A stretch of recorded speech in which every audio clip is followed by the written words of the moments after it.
Assalamualaikum warahmatullahi wabarakatuh. Perkenalkan, nama saya Hafifah Erranti dari jurusan Teknologi Hasil Perikanan, Fakultas Perikanan dan Ilmu Kelautan Universitas Riau. Baiklah, pada kesempatan kali ini saya akan menjelaskan materi fisika dari Pak Ronald Manasih Hutauruk dan aslab saya yang bernama Kak Triatma Putri dengan judul materi Fluida Statistik. Fluida statistik adalah segala sesuatu dalam statis dan tidak bergerak. Dalam statis fluida ke bawah sebagai arah Y positif.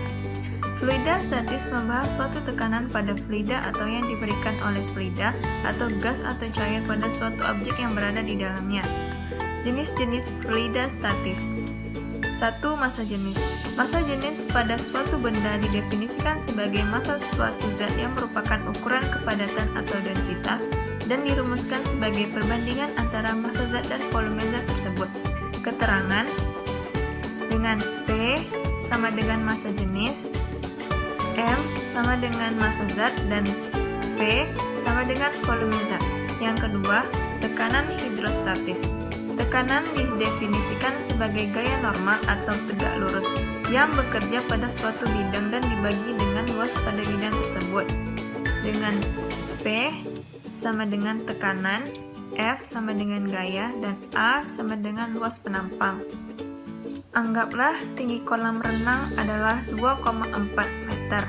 Kemudian tekanannya akan menjadi P sama dengan pH 20 sama dengan 100 kg per M kubik. Ini hasilnya.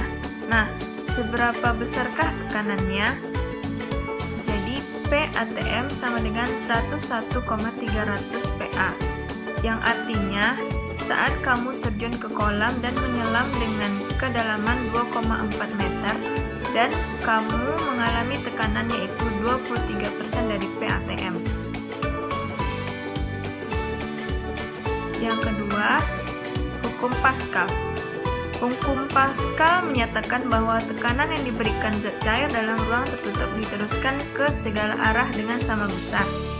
Hasil dari percobaan inilah diamati oleh Blaise Pascal dan kemudian menyimpulkannya dalam hukum Pascal yang berbunyi sebuah tekanan yang diberikan oleh zat cair pada ruang tertutup dan diteruskan menghasilkan sama besar ke segala arah.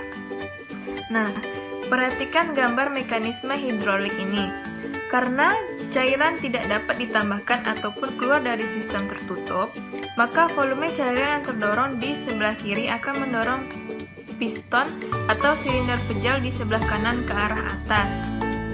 Yang ketiga, gaya apung. Gaya apung ialah kemampuan suatu benda mengapung dalam cairan ataupun fluida. Hubungan berat benda dengan berat air yang dipindahkan ialah apa yang menentukan jika benda akan dapat mengapung.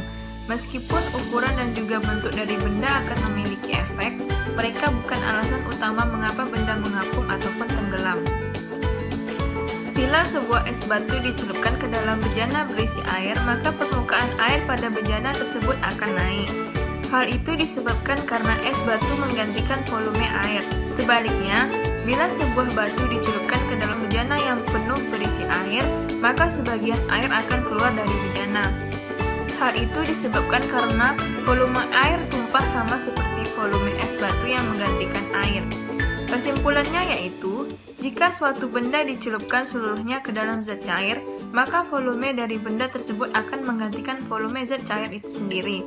Dari pemahaman tersebut, disertai terkaitnya antara gaya apung dirasakan dari volume zat cair yang dipindahkan oleh benda tersebut. Dari sinilah Archimedes menemukan suatu hukumnya sendiri, yaitu hukum Archimedes berbunyi, gaya apung yang bekerja dengan suatu benda, baik dicelupkan sebagian maupun seluruhnya ke dalam suatu fluida, maka sama dengan berat fluida yang dipindahkan oleh benda tersebut. Baiklah, sekian penjelasan dari saya. Lebih dan kurang saya mohon maaf. Wassalamualaikum warahmatullahi wabarakatuh.